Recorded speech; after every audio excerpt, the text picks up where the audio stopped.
Hello, my name is Brant Hunt, and my channel is Discerning What is True. Today is the 23rd day of January 2023, and what I'm going to share tonight is very key information. This information is coming from this particular book, Committee of 300, Conspiracy Hierarchy, The Story of the Committee of 300 by Dr. John Coleman. And what I wanted to share with you is this is pertinent for you to understand who these groups are. He has got also in here a list of banks that are involved with this. He also has other groups that are involved, what we call institutions. And this is a way for you to start putting the puzzle together, okay? Where it's critical for you to understand how they are destroying this country piece by piece. But it's not just here in America, it's elsewhere also, Europe also. So let's look into this information and I'll share this with you, okay? The Tavistock Institute in the United States are the Flow Laboratories. Get contracts from the National Institute of Health, which would be Merle Thomas Corporation. That's M-E-R-L-E Thomas Corporation. Gets contracts from the U.S. Navy, analyzing data from satellites. Walden Research, that's W-A-L-D-E-N, Research, does work in the field of pollution control. Planning Research Corporation, Arthur D. Little, GE Tempo, Operation Research Incorporated, part of approximately 350 firms who conduct research and conduct surveys, making recommendations to the government.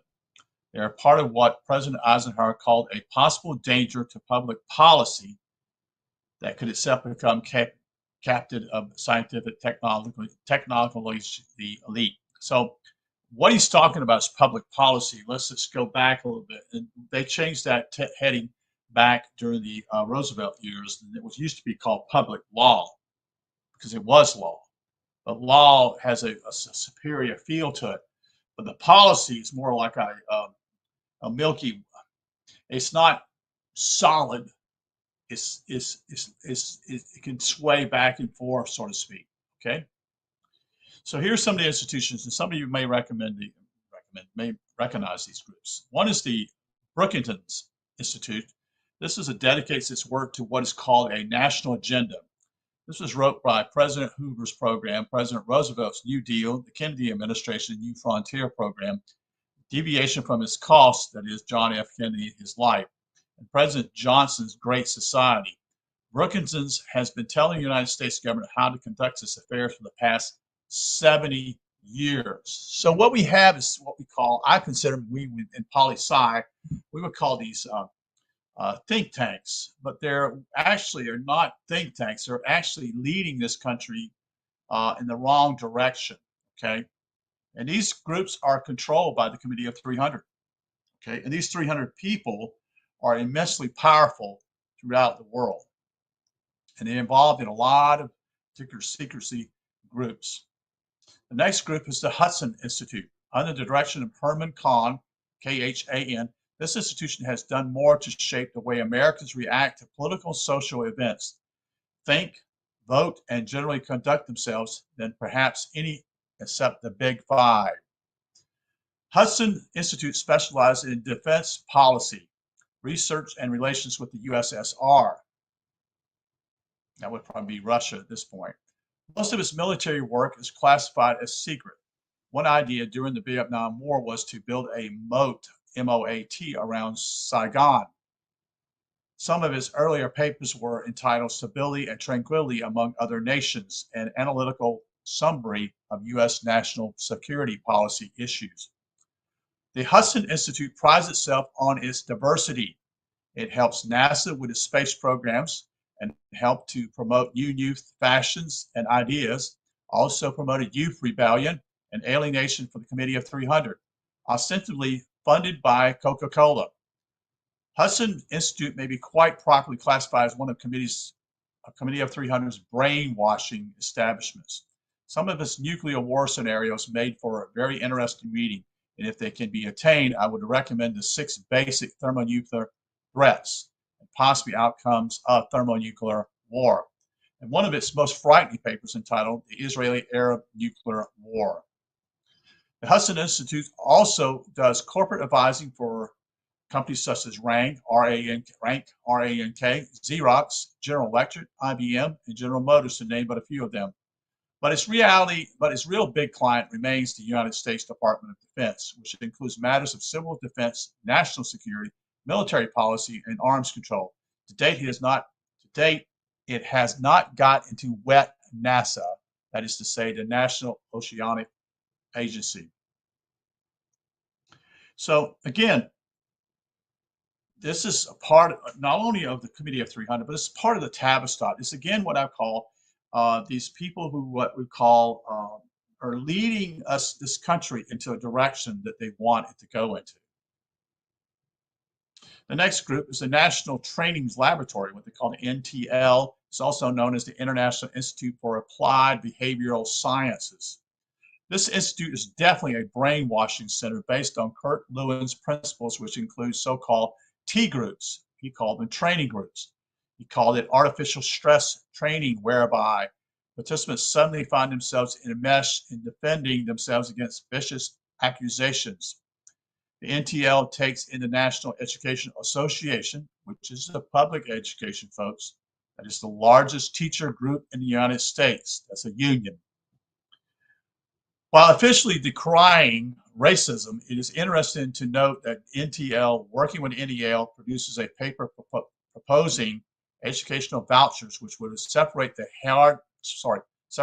hard to teach children from the brighter ones, and funding would be allocated according to the number of difficult children who would be separated from those who progress at a normal rate. The proposal was not taken up. But I want to say something about this. This is probably the charter schools is what I'm guessing. This is what it sounds like when I'm reading here. So this is something you need to be interested in, look into. The next one is University of Pennsylvania, the Wharton, W-H-A-R-T-O-N, School of Finance and Commerce. These are major figures, folks. This particular guy's name, founded by Eric, E-R-I-C, Trist, T-R-I-S-T, one of the brain trusts of Tavistock.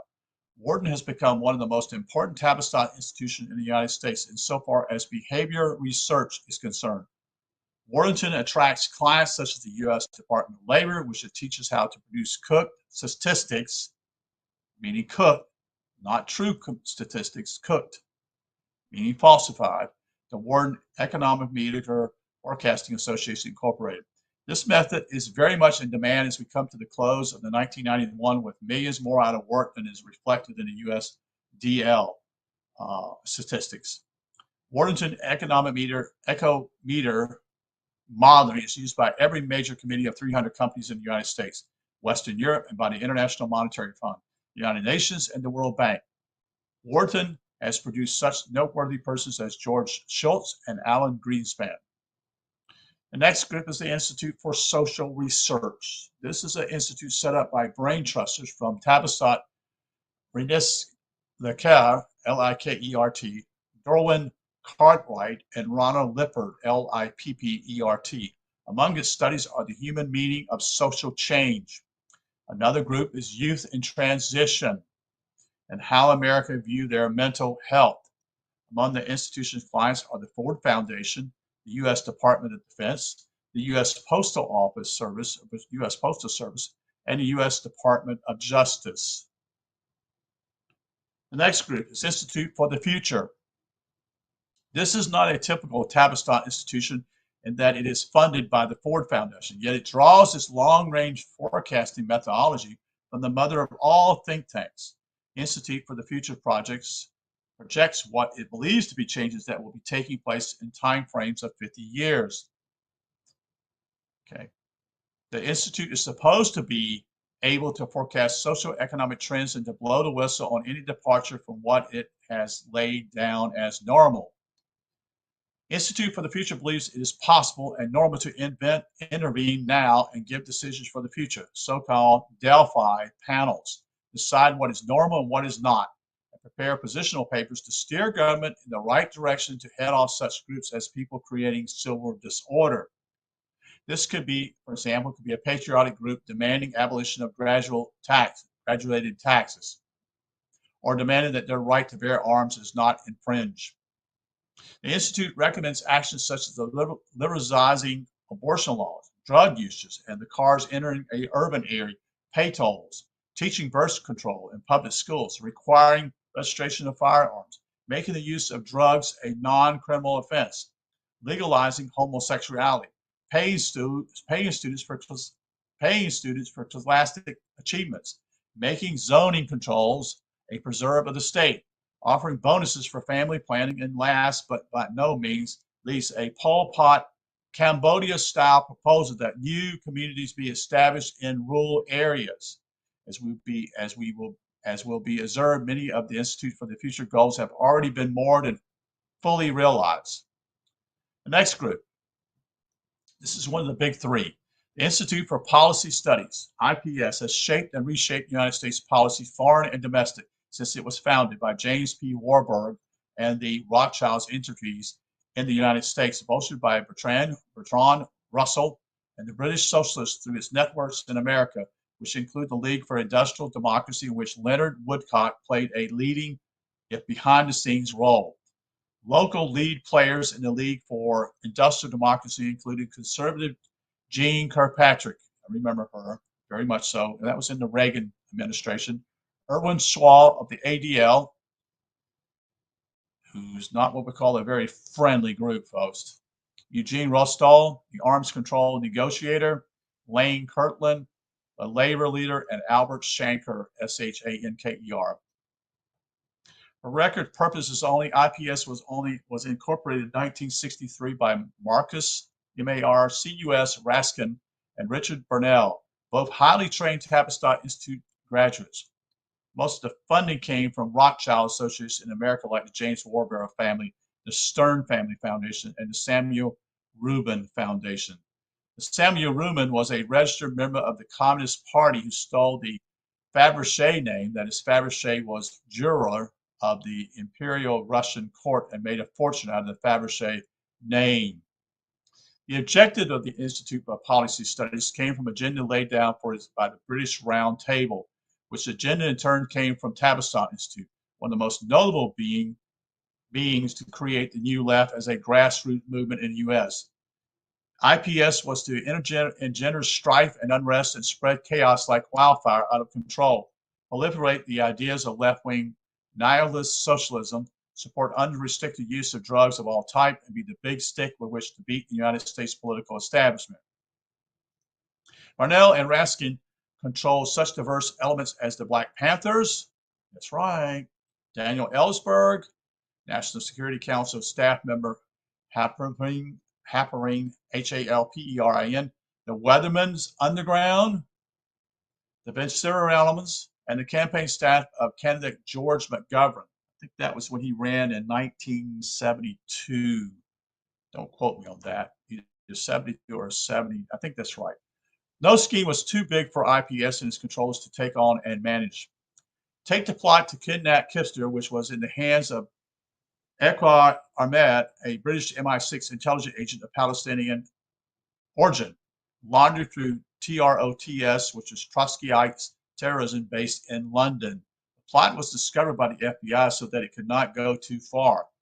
Ahmed went on to become the director of one of IPS' most influential agencies, the Transnational Institute, which is Chameleon Light, changed from its former name, Institute on Race Relations, when intelligence agents of BOSS, that is Bureau of State Security in South Africa, unmasked the fact that it was tied directly to the Rhodes Scholarship, Harry Oppenheimer, and Anglo-American British mining industry interests in South Africa. BOSS, Bureau of State Security, also discredited the South African Foundation at the same time.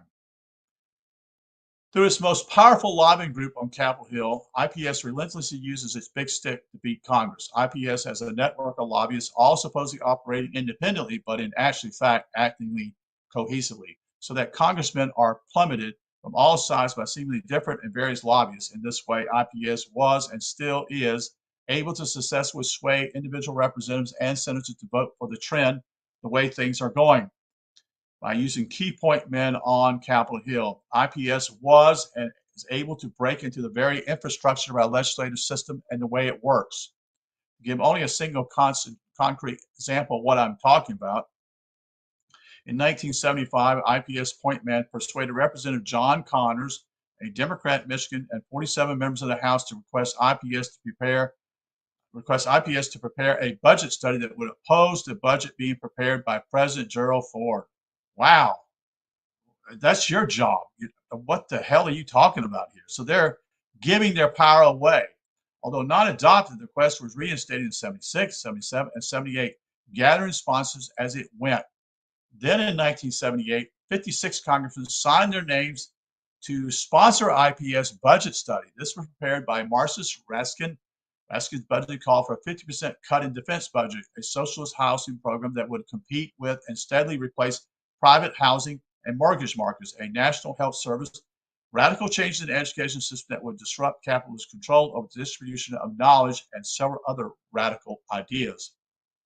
The influence of the IPS on arms control negotiations was a major factor in getting Nixon to sign the treacherous ABM Treaty in 1972, which left the United States virtually defenseless against ICBM attacks for almost 10 years.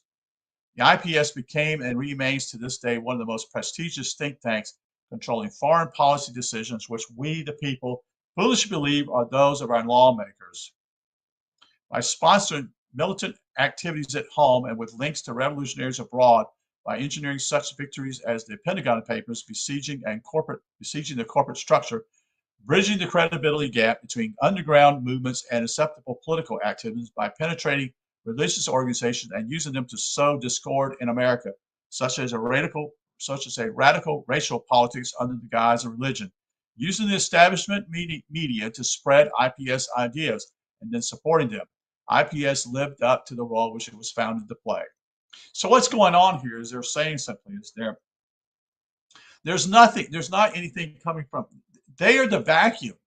It's not some single group out here, some single guy. They may give him such and such a position, but what they're doing is they're steering these things to cause enormous chaos in this country. And it's been going on for 30 or 40 years, you see. The next group he talks about is the Stanford Research Institute. Jesse Hobson, the first president of Stanford Research Institute, in 1952 speech made it clear what lines the institute was to follow. Stanford can be described as one of the jewels in Tavistock's crown in its rule of the United States. Founded in 1946, immediately after the close of World War II, it was presided over by Charles A. Anderson with emphasis in mind control research and future sciences. Including under the Stanford umbrella was Charles F. Kettering, K-E-T-E-R-I-N-G, Foundation, which developed the changing image of man upon which the Aquarian conspiracy rests. Some of Stanford's major clients and contracts were at first centered around the defense establishment, but as Stanford grew, so the diversity of its services. So one of the things some of the groups that they're involved in are application of behavioral science to research management, Office of Science and Technology, the Office of Business Intelligence Program. It's also involved with the U.S. Department of Defense, Directorate of Defense Research and Engineering. It's also involved with the U.S. Department of Defense Office of Aerospace Research. Among the corporations seeking Stanford's service were Wells Fargo Bank, the Bechtel Corporation, Hewlett Packard, Bank of America, McDonnell Douglas Corporation, Bleak, B-L-Y-T-H, Eastman Dillon, and TRW Company. One of Stanford's most secret projects was extensive work on chemical and bacteriological warfare weapons. Stanford Research is plugged into at least 200 small think tanks doing research into every facet of life in America. So this is a group of people who are working together to continue leading us in the wrong direction.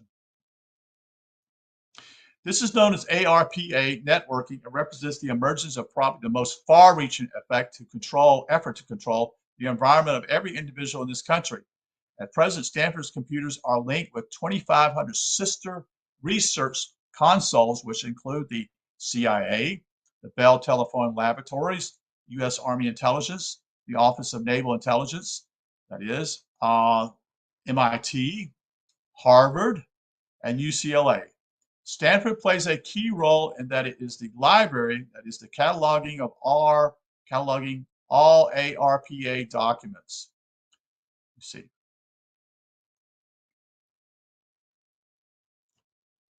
Other agencies, and one can use one's imagination here, are allowed to search through SRI's library for keywords, phrases, look through sources and up their own master files with those of Stanford Research Center. The Pentagon, for instance, uses SRI master files extensively, and there's little doubt that other U.S. government agencies do the same. Pentagon command and control problems are worked out by Stanford. While ostensibly these apply only to weapons and soldiers, there is absolutely no guarantee the same research could not and will not be turned to civilian applications. Stanford is known to be willing to do anything for anyone, and it is my belief that if ever SRI were to be fully exposed to hostility which would arise from revelations as to what it actually does, would most probably force SRI to close. The next group is the MIT Alfred P. Sloan School of Management. The Mason Institute is not generally recognized as being a part of Tavistock, USA, but most people look upon it as a purely American institution. That is far from being the case. MIT Albert Sloan can be roughly divided into following groups: the contemporary technology, industrial relations, Lewin's Group Psychology, NASA-ERC Computer Research Laboratories, Office of Naval Research Group Psychology, System Dynamics. Forster and Meadows wrote the Club of Rome Limits of Growth, Zero Growth Study. Some of the MIT's clients include the following: the AMA, the American Management Association, Americans Red Cross, the Committee for Economic Development, GTE, Institute for Defense Analysis, NASA, National Academy of Sciences, National Council of Churches, Sylvania, TRW, U.S. Army, U.S. Department of State, U.S. Navy, U.S. Treasury, and the Volkswagen Company. So vast is the reach of the IDA that it would take hundreds of pages to describe the activities in which it is engaged. The IDA is fully described in my book on the role played by the institution and foundation in committing treason against the United States of America, which will be published sometime in 1992. So I'm going to have to look to see if that book has ever been published. The next group is the RAND Research and Development Corporation. Without a doubt, RAND is the think tank most beholden to Tavistock, by far, and certainly RIIA's most prestigious vehicle for control of United States policies at every level, specifically RAND policies that become operative, including the ICBM program, prime analysis for U.S. foreign policymaking, instigator of space program, U.S. nuclear policies, corporate analysis, hundreds of projects for the military, the CIA, related to the use of mind-altering drugs like peyote, P-E-Y-O-T-E, LSD, the covert MK Ultra operation, which lasted for 20 years. Some of their clients include the following: American Telephone and Telegraph, which is AT&T, Chase Manhattan Bank, International Business Machines, which is IBM, National Science Foundation, the Republican Party, TRW again, U.S. Air Force, U.S. Department of Energy, U.S. Department of Health. There are literally thousands of highly important companies, government institutions, and organizations that make use of RAND services, and to list them all would be an impossible task. Among RAND specialties is a study group that predicts the timing and the directions of thermonuclear war, plus working out the many scenarios based upon its finding. RAND was once accused of being commissioned by the USSR to work out terms of surrender to the U.S. government, an accusation that went all the way to the U.S. Senate, where it was taken up by Senator Simmervin, S-Y-M-I-N-G-T-O-N, and subsequently fell victim to articles of scorn poured out by the establishment press. Brainwashing remained the primary function of RAND. To summarize, the major Tavistock institutions in the United States engaged in brainwashing at all levels, including government, the military, business, religious organization, and education, are the following.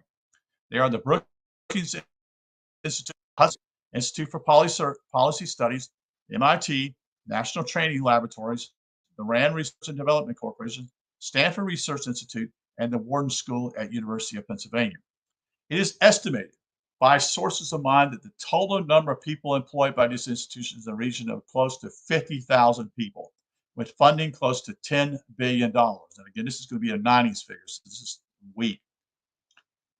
Some major worldwide committees of 300 institutions and organizations are as follows: American for Safe Israel, Biblical Archaeological Review, Bilderbergs, BP, Canadian Institute of Foreign Relations, Christian Fundamentalism, Council of Foreign Relations in New York, Egyptian Exploration Society, Empirical Chemical Industries, International Institute for Strategic Studies, the Order of Skull and Bones, Palestinian Exploration Fund, Poor Knights of the Templars, Royal Dutch Shell Company, Socialist International, South Africa Foundation, the Tavistock Institute of Human Relations, Temple Mount Foundation, the Atheist Club, the Fourth State of Consciousness Club, the Hermetic Order of the Golden Dawn.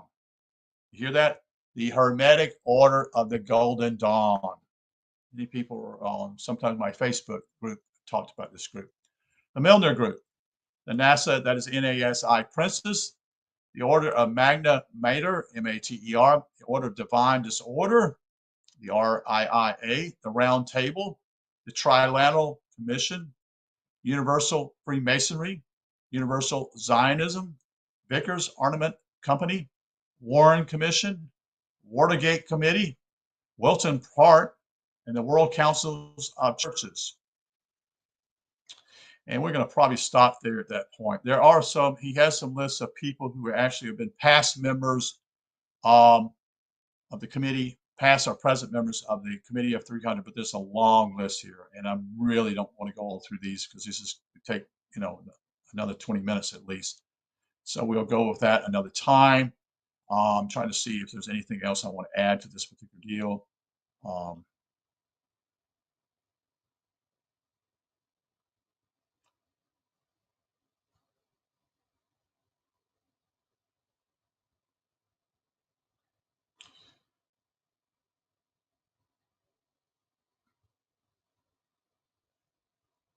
I think that's going to be it. Go into something else another time. We're also he has a list of banks also that are involved with this, and then he goes into what I call his bibliography here, which is some very good books here for sure. If you got some money, he's got a book here saying the British opium policy in China. A gentleman named David Edward Owen wrote that book. Then there's another British opium policy by F.S. Turner. And there's a couple books here about Cecil Rhodes.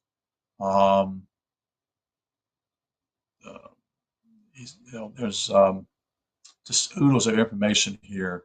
The Frankfurter Papers, Hugo Black correspondence, Gnosticism, Manichaeism, and Catholicism, the New Columbia Encyclopedia, goals of such. Anyway, and there's the Introduction to Sociology of Music, which is one thing I've already shared on Facebook about Adorno, who was kicked out of Germany by Hitler because of the cult of Dionysus music experiment. He was moved to England by the Oppenheimers, where the British royal family gave him facilities at the Gordonstoun School and their support. It was here that Adorno perfected Beatlemania, music, rock, punk rock, heavy metal rock, and all the decency clamor that passes for music today. It's worthy of note that the name Beatles was chosen to show a connection between modern rock, the Isis cult, and the scrab beetle that is a religious symbol of ancient Egypt.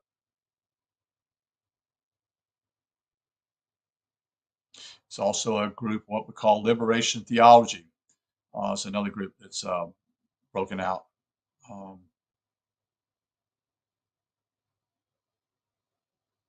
Memoirs of a British Agent here, which is one he shares about this guy.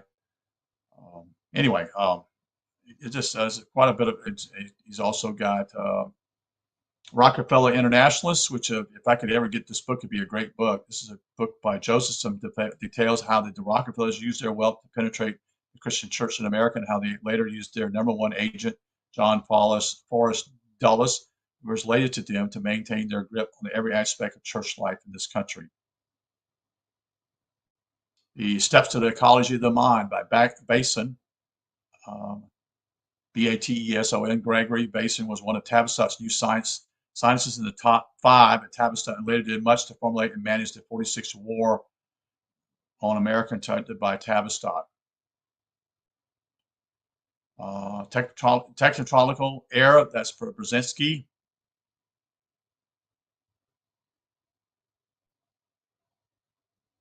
There's a book by the Huxleys here, The Imperial Drug Trade, the Jesuits. The Martin Malachi did a book on the Jesuits. The later Cecil, The Legacy of Malthusian. The Open Conspiracy by H.G. Wells. I'll read that right quick here. Yeah, Wells described how in the New World Order, which he called the New Republic, useless eaters. See, that's their attitude towards you because you're useless. SS, because they already have an attitude about you as being inferior to them. SS population will be gotten rid of. The name, the men of the New Republic, will not be squirmish either in facing or infiltrating, inflicting death. They will have an idea that will make killing worthwhile. Like Abraham, they will have the faith to kill, and they will have no superstitions about death. They will hold, I anticipate, that a certain portion of the population exists only on sufferers out of pity and patience, and on the understanding that they do not propagate. They do not foresee any reason to oppose that they will not hesitate to kill when that suffers is abused. All such killings will be done with an opiate. If deterrent punishment are used at all in the code of the future, the deterrent shall be neither death nor mutilation of the body, but good scientific cause pain. The United States has a very large contingent of Wells converts who would not hesitate to follow the dictates of Wells once the New World Order becomes a reality. Walter Lippmann was one of Wells' most ardent disciples.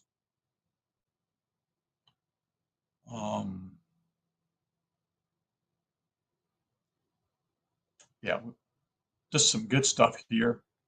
He's showing you, he's got a lot of sources here when he's done.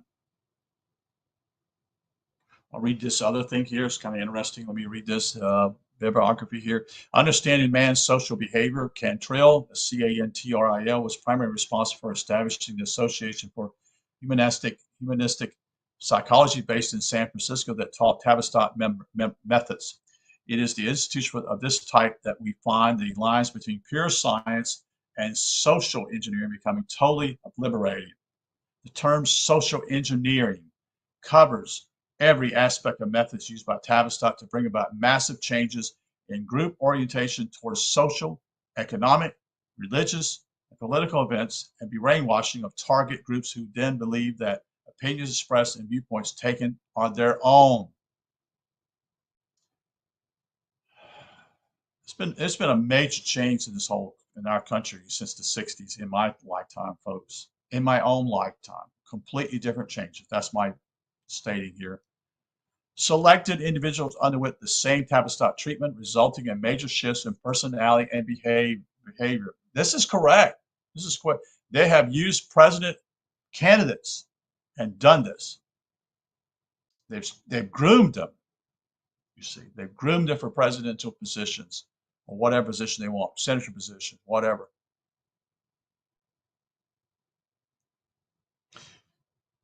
So they basically brainwashed these people in their leadership. The effect of this on the national scene was and still is devastating. It's one of the principal factors in bringing the United States into the twilight, decline, and fall state of being which the country finds itself at the close of 1991. Well, that's 1991. It's 30 years ago, folks. 30 years ago, over 30 years ago. In fact, it's been over 20 years since 9/11. Which I feel simply was a major twilight language thing then somewhat. It caused somewhat the downfall of the country even more. And that was one of them. Anyway, I did a report on the national condition under the title Twilight, Decline and Fall in the United States of America, which was published in 1987. The Association for Human Psychology was founded by Abraham Maslow in 1957 as a Club of Rome project. So they've developed all these things that came from the Frankfurt School and also Tavistock have been used to infiltrate our own government, people, everything.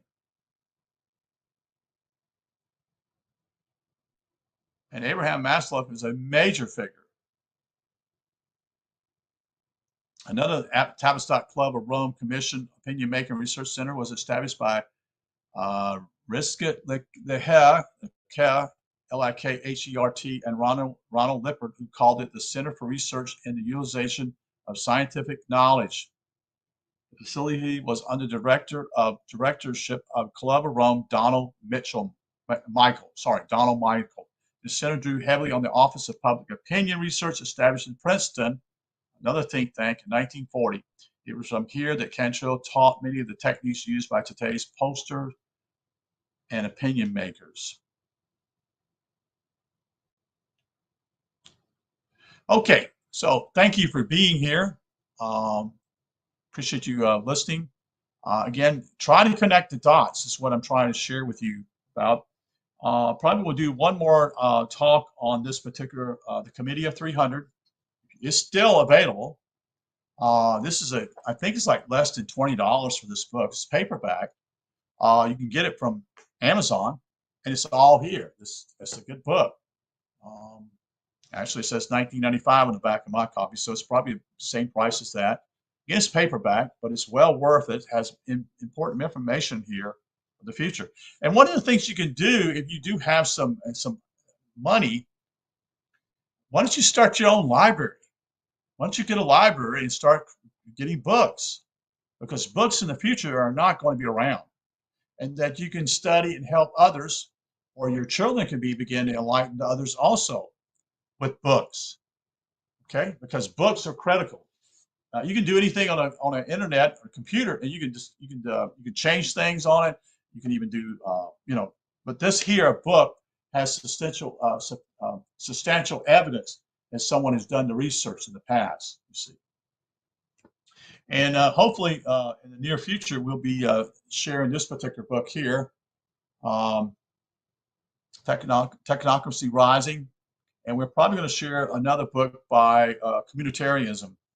I'd like to do that book also. Unfortunately, the author just passed away last year.